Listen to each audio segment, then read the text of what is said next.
गुरुवर आचार्य श्री ने अपने प्रवचन में एक बार कहा कि भक्त से भगवान बनने का क्रम क्या है। तो गुरुदेव ने कहा कि पहले दासोहम, फिर उदासोहम, फिर सोहम और अंत में अहम। भक्त से भगवान बनने का क्रम यही है। क्या? भक्त से भगवान बनने का क्रम यही है। पहले दासोहम, हे भगवान मैं तो आपका दास हूं। आप कहां अनंत गुणों के धारी, आप कहां शुद्धता और श्रेष्ठता को प्राप्त करने वाले। हम संसारी अज्ञानी अपने आप को संसारी और अज्ञानी मान करके अपने से श्रेष्ठ आराध्य के लिए जो हम विचार करते हैं उसमें हमारे मन में लघुता का बोध आता है। और ये लघुता का बोध अपने आप को दासोहम, मैं कौन हूं? मैं तो दास हूं। फिर दास बने बने भी काम बनने वाला नहीं है। दास तो आप बन गए, अपने आप को भक्त बना लिया। अब भक्ति करते करते फिर सांसारिक विषयों से आपको उदास भी होना पड़ेगा। नहीं, दास तो बन गए, हम तो भक्त हैं, भगवान अलग है। नहीं, अकेले दास बने बने काम नहीं बनेगा। संसार शरीर भोगों से उदास भी होना पड़ेगा। उदासता की श्रेणी में आओ, चलो ठीक है, उदास भी हो गए, उदासीनता का मार्ग अपना लिया, निर्वृत्ति के मार्ग पर आगे बढ़ने लगे। फिर क्या विचार करें? भगवान अब तो मैं दास भी नहीं हूं, उदास हो गया, उदास से भी आगे बढ़ गया। अब क्या? सो अहम, सो अहम। भगवान आप जैसे हो मेरा भी स्वरूप वैसा ही है, आप जैसे हो वैसा स्वरूप मेरा भी है। ये उदासोहम के साथ सोहम, और अंत में भगवान आपका चतुष्टय आपके लिए है, हमारा चतुष्टय हमारे लिए है। अब हमें अपने लिए तो अपने अपने स्वरूप में ही आना पड़ेगा।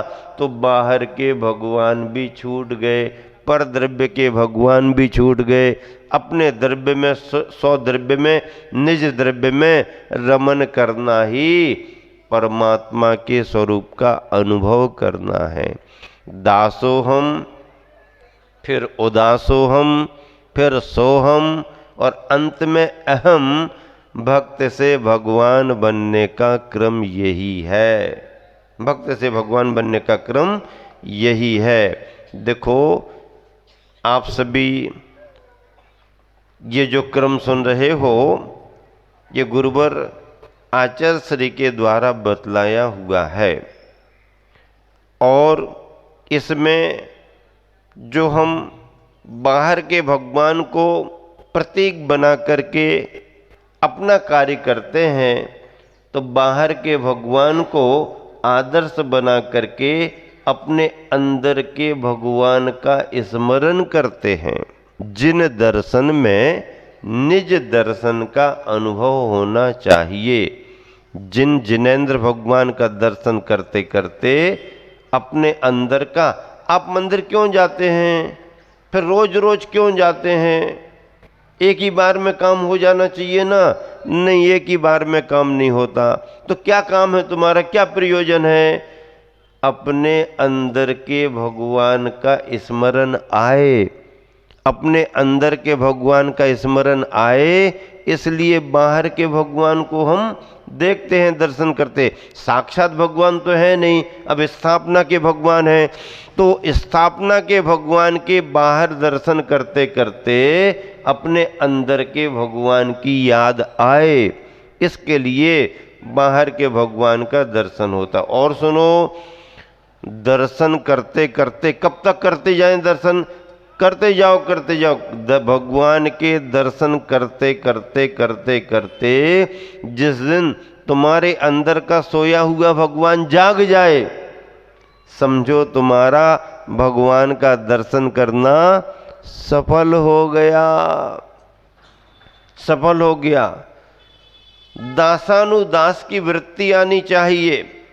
मैंने एक शिलालेख के बारे में सुना है, खजुराहो में एक मंदिर में ऐसा शिलालेख लगा है जिसमें क्या लिखा, दास की ही बात नहीं, भगवान के दास तो हैं, लेकिन उसमें और क्या लिखा, उसमें ये लिखा, जिस व्यक्ति ने मंदिर तैयार करा, प्रतिष्ठा कराई, वो शिलालेख लिख करके क्या गया, इस मंदिर का आगे चल करके जो भी रख रखाव करेगा, क्या भाई मंदिर बनाने वाला तो गया, जाएगा कभी ना कहीं, वो लिख करके क्या जा रहा, इस मंदिर का आगे चल करके जो भी रख रखाव करेगा, प्रबंध पूजा भक्ति करेगा, उन भगवान के दासों का मैं दासानुदास बन करके रहूंगा। अब बताओ, विचार तो करो, भगवान के दास, भगवान के भक्त तो वो हो गए जो कर रहे हैं, लेकिन मैं उन भगवान के दासों का दासानुदास बन करके रहूंगा। कितने समर्पण की भावना, निरभिमानिता, कोई नाम नहीं, कोई दिखावा नहीं, बन गया, हो गया। अब उस मंदिर की पूजा पाठ रख रखाव जो करेगा, उन भगवान के दासों का मैं दासानुदास बन करके रहूंगा।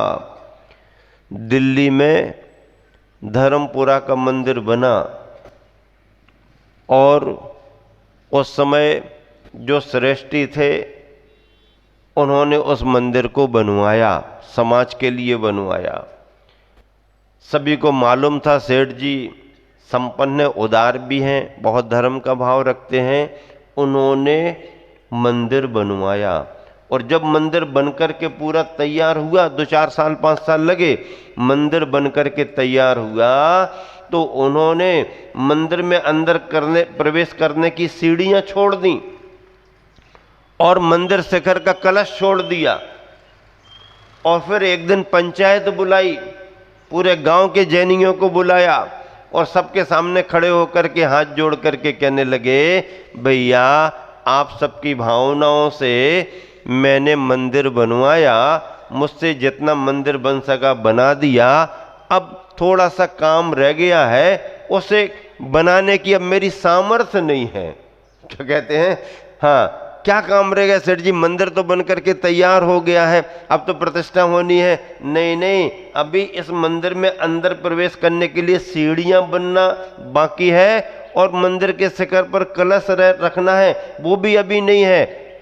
तो सब लोग हंसने लगे, बोले सेठ जी क्या बात करते हो, इतना सब आपने बड़ा काम कर दिया, ये तो छोटा सा काम आप वैसे ही करा सकते हो। बोले करा सकता हूँ ये बात अलग है, लेकिन अब मेरे करने की गुंजाइश नहीं है, अब मैं नहीं कर पा रहा।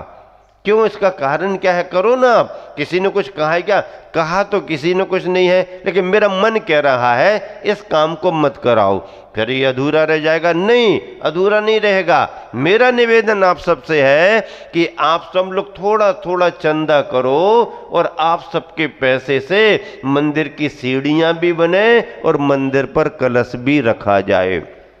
इससे क्या होगा, सेठ जी ने कहा सुनो ध्यान से, इससे ये होगा कि आज मैंने निर्मल परिणामों से बनवाया है, मेरे मन में उदारता है, मैं पूरी समाज को लेके चल रहा हूं, हर व्यक्ति को अपना मान के चल रहा हूं, आज मैं ही पूरा कार्य करके चला जाऊं, इसके बाद में हमारी आने वाली पीढ़ी में कहीं अहंकार आ गया और वो ये कहने लगी ये तो हमारा ही है, हमारे दादा ने, हमारे बाबा ने, हमारे पूर्वजों ने बनवाया, और फिर किसी को कुछ महसूस हो, उसके लिए मैं आज ही कहता हूं बनवा तो मैं भी सकता हूं, लेकिन आने वाली पीढ़ियां अहंकार ना कर पाए, इसके लिए इस मंदिर की सीढ़ियां पंचायती बनेंगी और कलश भी पंचायती चढ़ाया जाएगा, ताकि ये सारा मंदिर पंचायती मंदिर रहे। उस समय वो बना हुआ मंदिर आज भी पंचायती मंदिर के नाम से जाना जाता है। देखो तो पूर्वजों में कितनी उदारता होती थी, कितनी दूरदर्शिता होती थी, भविष्य को सोच करके विचार करके कितना बड़ा काम करके जाते थे। उन्हीं के द्वारा किए गए कार्यों का आज इतिहास लिखा हुआ है। कर्नाटक में एक जगह एक शिलालेख मिला, चारुकीर्ति भट्टारक जी ने, जब हम श्रवणबेलगोला कर्नाटक में थे तो उन्होंने बताया, महाराज जी एक शिलालेख ऐसा मिला, उसमें बड़ी विचित्र बात लिखी और आश्चर्य करने वाली बात लिखी। उसमें क्या लिखा, किसी एक जैनी परिवार ने अपनी बहुत सारी जमीन खेती, मंदिर के बहुत सारी जमीन खेती दान पत्र के रूप में कर दी, उसको दान के रूप में कर दिया, किसी एक संस्था को दे दिया, मंदिर के लिए दे दिया लिख करके। लेकिन उसमें क्या लिखा, उसने ये लिखा, सत्य बात बता रहा हूँ, चारुकीर्ति भट्टारक जी उस समय थे और बाकी वहाँ के इतिहास में भी किसी से पूछना विद्वान से। उसमें क्या लिखा, किसी श्रेष्ठी परिवार ने शिलालेख लिखा, मंदिर को दे दिया, मंदिर में रखा। उसमें लिखा कि इस जमीन से जो भी आमदनी हो, जो भी उससे फसल आदि निकले, इतनी जमीन से, जो मैं लिख रहा हूं, इतनी जमीन से जो भी आमदनी हो, उस आमदनी का उपयोग किस में करना, दिगंबर साधुओं के कमंडलों में भरे जाने वाले जल के रूप में करना। पानी भरा जाए कमंडलों में, कहीं कोई कमंडल खाली ना रहे, आहार विहार की चर्या में कोई बाधा ना हो। कितनी दूरदर्शिता उसकी, उसका भाव कहाँ गया। अरे ऐसा तो कभी होता नहीं, इतनी बड़ी समाज सब होता, लेकिन उसके दान देने के भाव, इस रूप में दान देने के भाव देखो। उसने क्या लिखा, इससे जो भी आमदनी हो, दिगंबर जैन मुनियों के कमंडलों में भरे जाने वाले जल के रूप में इसका उपयोग हो। कितनी उसकी समर्पण की भावना रही, तब त्याग के प्रति उसके मन में कितनी निष्ठा रही। ऐसे अनेक उदाहरण आते हैं। दान देने के तरीके बहुत अलग अलग हैं, बहुत अलग अलग हैं। गुजरात में जब हम गिरनार यात्रा के लिए गए और गुजरात क्षेत्र में तारंगा जी, पालीताना आदि आदि सभी क्षेत्रों की वंदना की, तब मुझे मालूम चला कि दानवीर श्रावक कैसे कैसे व्यवस्थाएं करते हैं। हर 10, 15, 20 किलोमीटर पर एक स्थान, हर 15 किलोमीटर पर एक स्थान। अगर त्यागी व्रती साधु कोई हैं तो उपाश्रय के रूप में भी रह रहे हैं, नहीं हैं तो ऐसे ही हाईवे के आजू बाजू में लेकर के खेत कुछ 2-4 कमरे बना दिए, चौकीदार अपने परिवार के साथ रह रहा है। कोई भी महाराज आ रहे जा रहे, चाहे दिगंबर हो चाहे श्वेतांबर हो, किसी भी मार्ग के अनुयायी हो, हैं जिन शासन के भक्त, तो उनके लिए निरंतर वो स्थान खुले हुए हैं और निवेदन करके उन्हें रुकवाया जाता है, आप आराम से रहिएगा, जितने दिन रहना हो, और यात्रा करने जाना तो जाइएगा। आहार विहार में अपना स्थान सहयोगी बन जाए। कितनी बड़ी दान की भावना। ढेर सारे हजारों ऐसे आश्रय उपाश्रय बने हुए हैं, देरासर बने हुए हैं, जहां पर कोई भी संग आए जाए निश्चिंतता से अपनी चर्या करे और आगे बढ़े। हम लोगों के बिहार हुए, अपने गुरुवर आचार्य जी ने भी गुजरात यात्रा की थी।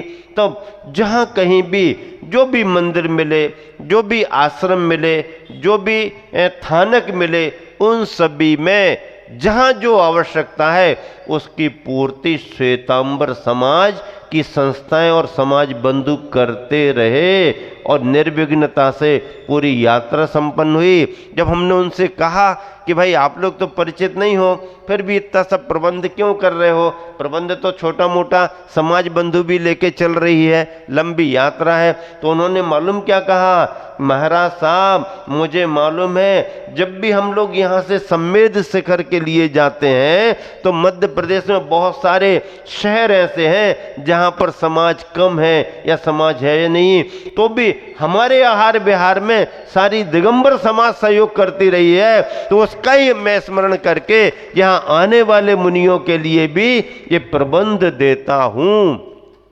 जिन शासन के प्रति कितनी बड़ी निष्ठा और कितना बड़ा सहयोग दान पुण्य के भाव किस व्यक्ति के किस रूप में बने, कुछ कहा नहीं जाता।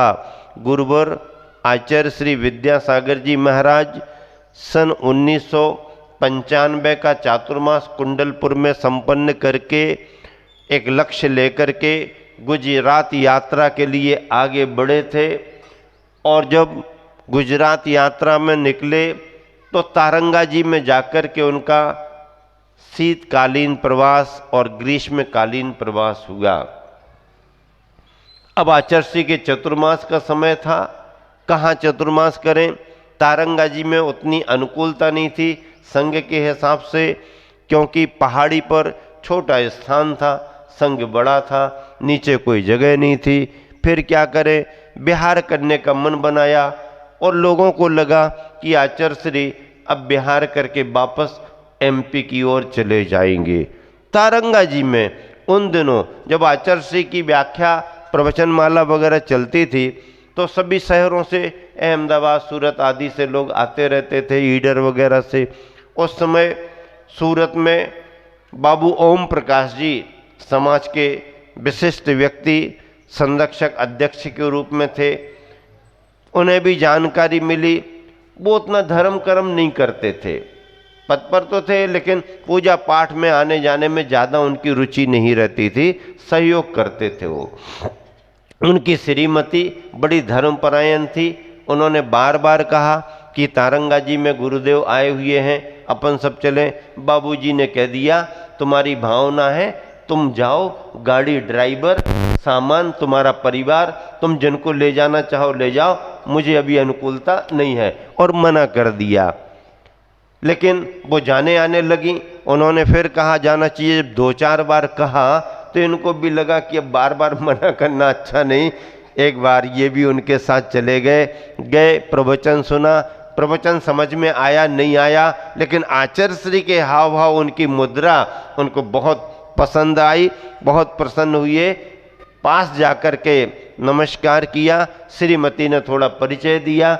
उनके आने जाने से श्रीमती परिचित हो गई। आचार्य श्री ऐसा ऐसा, इनको भी आशीर्वाद दो। गुरुदेव ने आशीर्वाद दिया और फिर उनका जो आने जाने का क्रम बना और आचार्य श्री ने जो प्रोत्साहन उनको दिया, क्योंकि विशिष्ट व्यक्ति हैं, जरा धर्म के मार्ग में आगे बढ़ जाएं, समाज कल्याण, समाज हित बहुत बड़ा होगा।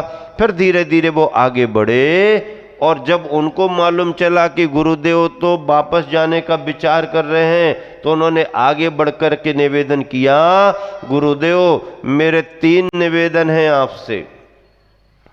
क्या निवेदन है?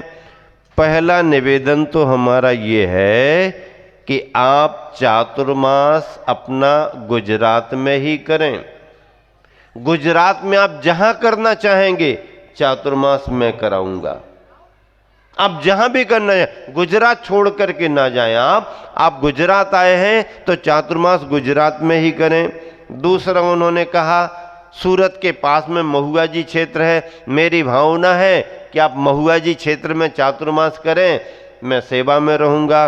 और तीसरी बात यह है कि गुरुदेव आप आए हो गुजरात तो ऐसे ही वापस नहीं जाएंगे, आपके संघ की गिरनार यात्रा कराने का सौभाग्य मुझे मिले।